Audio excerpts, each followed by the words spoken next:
tarde, Leonice. Boa tarde a todos. Nós estamos aqui para gravar mais um vídeo. Como nós estamos contando a história do cristianismo do início, nós vamos começar a falar de alguém do segundo século.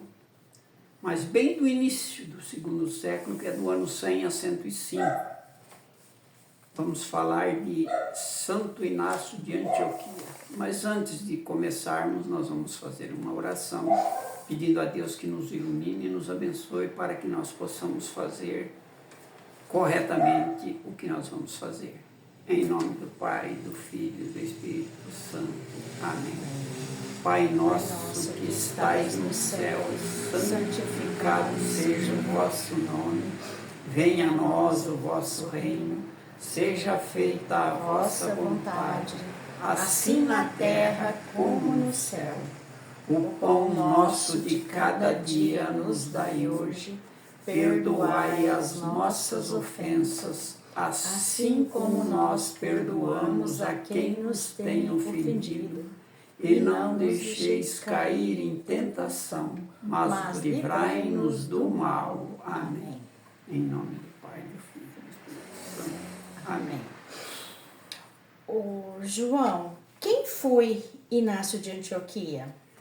Inácio de Antioquia foi um bispo de Antioquia. Ele foi o terceiro bispo da cidade de Antioquia, onde ele fez um trabalho muito bom como bispo. Ele foi a primeira pessoa. Aliás, ele foi o segundo depois de Pedro, porque Pedro foi o primeiro bispo de Antioquia. Então, depois houve um outro bispo e ele foi o terceiro bispo. E como bispo, ele fez um grande trabalho para o cristianismo. Ele era voluntarioso, como diz a história, como bispo, e ele conseguiu converter muitos pagãos à igreja católica, ao cristianismo. Tá bom. E que ele representou na consolidação do cristianismo? Ele foi um dos grandes baluartes, né, do cristianismo. Inclusive a palavra cristão foi ele quem escreveu pela primeira vez. Todos os convertidos do paganismo para o cristianismo, e ele escreveu pela primeira vez. Ele deu a denominação de quem se convertia como cristão. E qual foi o seu grande legado e como ele morreu? O grande legado dele foi o trabalho que ele fez, o trabalho que ele fazia com os convertos, né, os que se convertiam ao catolicismo, ao cristianismo. E o grande trabalho dele foi que, mesmo sendo preso e sendo levado para Roma, ele deixou algumas cartas. Na verdade, ele escreveu 7 cartas para 6 igrejas e para um bispo amigo dele, que era Policarpo, que era da cidade de Esmirna. E, inclusive, nessa carta, ele tem algo que é tão maravilhoso, porque ele dá o nome da Igreja Católica nessa carta. Foi ele também que, pela primeira vez, chamou a Igreja de católica. Então, nós vamos agora mostrar para vocês o que ele disse nessa carta. A gente vai colocar para vocês uma gravação, tá? Você pode ligar aqui? Nessa carta, ele fala algo maravilhoso. Inácio, que foi discípulo de João. João era o apóstolo amado, aquele que recebeu de Jesus Cristo na cruz Nossa Senhora como mãe e cuidou dela. O Evangelho de João tem muita influência de Maria, com quem ele conviveu. E é o mesmo João, quando mais velho, que esteve exilado na ilha de Patmos, onde escreveu o Apocalipse. Mas ele não morreu lá.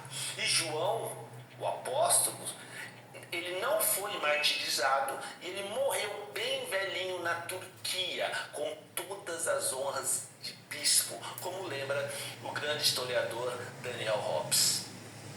Muitos documentos históricos falam que o bispo Inácio, discípulo de João, foi aquela criança que Jesus carregou no colo.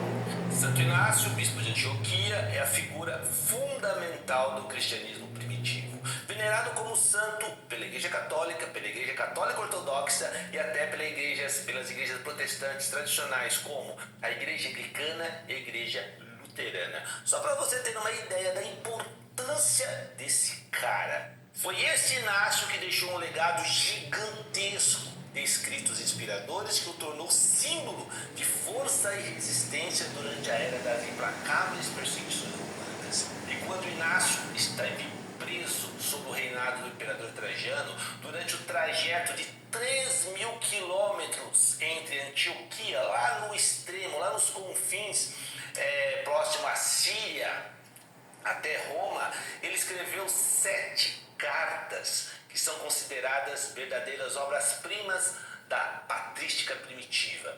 E essas cartas foram destinadas a 7 igrejas, que são as igrejas dos Efésios, dos Magnésios, dos Tralianos, dos Filadélfios, ao bispo Policarpo e à igreja de Esmirra.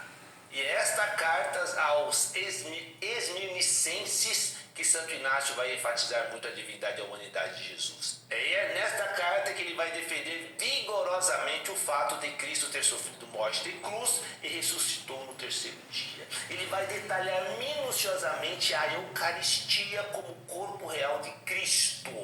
E ele se mostra na carta como um defensor implacável da unidade da igreja, combatendo vigorosamente as divisões e cismas que enfraquecem a comunidade, afastando os fiéis da verdadeira fé, que é a igreja fundada por Jesus Cristo. E foi no versículo 8 da carta aos Esmirnicenses, do ano 106, que Santo Inácio de Antioquia escreve. Olha lá, eu vou ler para vocês. Segue todos ao bispo como Jesus Cristo segue ao Pai e ao presbítero como os apóstolos.